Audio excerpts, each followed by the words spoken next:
अस्सलाम वालेकुम स्टूडेंट्स। आज मेरा आप लोगों के साथ फिफ्थ लेक्चर है लीवरेज के टॉपिक के ऊपर। आज मैं आप लोगों के साथ डिस्कस ये करूँगा कि जब भी हम किसी भी बिज़नेस के अंदर फाइनेंसिंग करते हैं तो हमारे पास टू वेज़ होते हैं।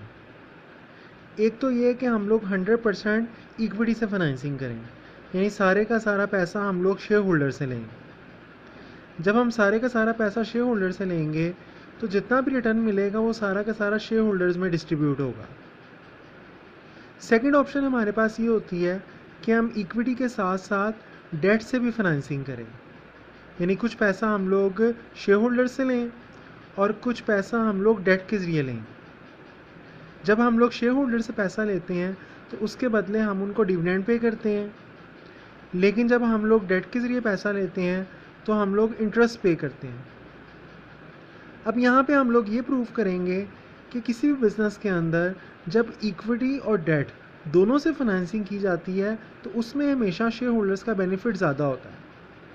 अगर हम सारी की सारी फाइनेंसिंग खाली इक्विटी से करें, डेट से पैसा ना लें, तो उसमें शेयर होल्डर्स को रिटर्न कम होता है। अब हमारे पास यहाँ पे टू एग्जाम्पल अवेलेबल हैं। जो फर्स्ट वाली एग्जाम्पल है उसमें हम लोग 100% इक्विटी से फाइनेंसिंग करेंगे, यानी सारे का सारा पैसा ऑनर से लेंगे और देखेंगे कि हमें रिटर्न कितना निकलता है। अभी क्वेश्चन देखें, क्वेश्चन हमें गिवन है, वो कह रहा है beta company finance with 100% equity, यानी बीटा कंपनी की जो सारी की सारी फाइनेंसिंग है वो सारी की सारी इक्विटी के थ्रू हो रही है, यानी हम लोगों ने डेट कोई नहीं लिया। वो कह रहे हैं assume that the beta company has 5 lakh in assets that are finance with 100% equity. अब जो बीटा कंपनी है ना उसको 5 लाख के एसेट्स चाहिए, और वो जो 5 लाख के बिज़नेस के अंदर जो एसेट्स क्रिएट होंगे वो सारे का सारा पैसा कहाँ से आएगा, सारी की सारी फाइनेंसिंग कहाँ से आएगी, इक्विटी से आएगी, यानी सारे का सारा पैसा ऑनर देगा। Fix cost are ₹1,20,000। Beta is expected to sell 1 lakh units resulting in operating income of 80,000। यानी जो बीटा कंपनी है अंदाज़ा क्या है कि वो उसकी फ़िक्स कॉस्ट है 1,20,000 और वो कंपनी 1 लाख यूनिट सेल करेगी, जिससे उसको जो ऑपरेटिंग इनकम है वो 80,000 होगी। अब ऑपरेटिंग इनकम हमारे पास क्या होता है, EBIT होता है, यानी earning before interest and tax. Beta tax rate 40% है। Calculate beta net income and return on equity if EBIT increase और या डिक्रीज बाय 10%। अब ये क्वेश्चन हमारे पास गिवन है, इसमें हमें मेन क्या क्या चीज़ें बताई हैं। एक वो कह रहा है कि जो बीटा कंपनी है उसको 5 लाख के एसेट्स क्रिएट करने हैं। अब एसेट्स क्रिएट करने के लिए पहली कंडीशन में वो सारे के सारे पैसे किससे ले रही है, ऑनर से ले रही है। इसका मतलब है ऑनर जो शेयर होल्डर्स के अंदर इन्वेस्टमेंट करे, जो शेयर के ज़रिए जो इन्वेस्टमेंट करेगा बिज़नेस के अंदर वो 5 लाख की करेगा, यानी ऑनर का हिस्सा बिज़नेस के अंदर 5 लाख का है, ऑनर की इन्वेस्टमेंट 5 लाख की है। और इसी बिज़नेस के अंदर दूसरी अहम चीज़ हमारे लिए है कि इसी बिज़नेस को जो ऑपरेटिंग इनकम हो रही है वो कितनी हो रही है, 80,000 हो रही है। अब उसने क्या किया हुआ है कि बिज़नेस की सेल्स में से उसने CGS और ऑपरेटिंग एक्सपेंसेस माइनस करने के बाद, ठीक है, सेल में से अपनी फिक्स और वेरिएबल कॉस्ट निकालने के बाद उसने हमें earning before interest and tax बता दिया हुआ है 80,000। अब वो कह रहे हैं बीटा का टैक्स रेट कितना है, 40% है। अब हम लोगों ने नेट इनकम निकालना और रिटर्न ऑन इक्विटी निकालना है। अब ये देखें नीचे टेबल के अंदर लेफ़्ट साइड पे फर्स्ट कॉलम के अंदर देखें कि सबसे पहले बिज़नेस के अंदर EBIT हमें गिवन है और वैल्यूज़ हम लोग सेकंड वाले कॉलम की देखेंगे पहले। अब EBIT देखें, हमें 80,000 गिवन है, इसमें से माइनस करेंगे इंटरेस्ट तो हमारे पास इनकम बिफोर टैक्सेस आ जाएगी, जिसे हम EBT भी कहते हैं। इसमें से अगर हम टैक्सेस माइनस करेंगे तो हमारे पास नेट इनकम आ जाएगी। अब ये देखिए सबसे पहले EBIT क्वेश्चन के अंदर हमें 80,000 गिवन है, इस सेकंड कॉलम के अंदर हमें EBIT बताया हुआ है, कितना बताया हुआ है, 80,000। यहाँ पे क्वेश्चन के अंदर हमें 80,000 EBIT गिवन था, लेस इसमें से करेंगे इंटरेस्ट एक्सपेंस। अब देखिए जो इंटरेस्ट है ना, अब अगर हम 100% फाइनेंसिंग इक्विटी से करेंगे तो इंटरेस्ट की कॉस्ट तो ज़ीरो होगी, क्योंकि हम लोगों ने डेट तो लिया ही नहीं।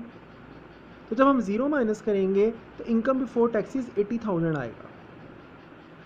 इस 80,000 में से हम लोग माइनस क्या करेंगे, टैक्सेस। अब टैक्सेस उसने आपको बताए हैं 40% रेट बताया हुआ है, तो 80,000 का 40% करें 32,000 आएगा। 80,000 में से 32,000 जब हम सब्ट्रैक्ट करेंगे तो हमारे पास नेट इनकम आएगी 48,000। अब 48,000 हमें नेट इनकम हो रही है। अब हम लोगों को पता है जो शेयर होल्डर इक्विटी है, जो ऑनर ने इन्वेस्ट किया था वो कितना किया था, 5 लाख किया था।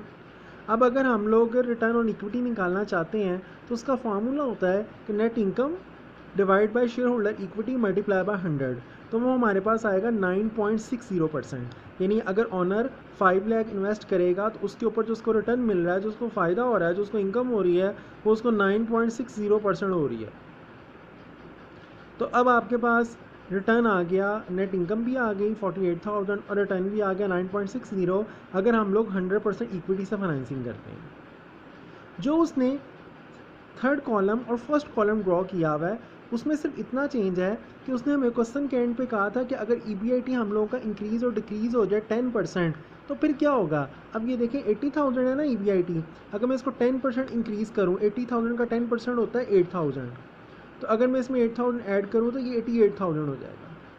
ठीक है, इसी तरह अगर मैं 80,000 को 10% डिक्रीज़ करूँ तो 8,000 इसमें से माइनस करूँ तो वो कितना हो जाएगा 72,000। यानी एक दफ़ा क्वेश्चन उसने 72,000 के साथ सॉल्व कर दिया और एक दफ़ा क्वेश्चन उसने 88,000 के साथ सॉल्व कर दिया। ठीक है, तो अब 88,000 में जब उसने उसने इंटरेस्ट माइनस किया तो 88 आ गया। 88 के ऊपर 40% जो टैक्स है वो 35,200 हो गया, वो माइनस करने के बाद 52,800 हो गया। उसके बाद नेट इनकम को ऊपर रखा और शेयर होल्डर इक्विटी पर डिवाइड किया तो 10.56% आंसर आ गया।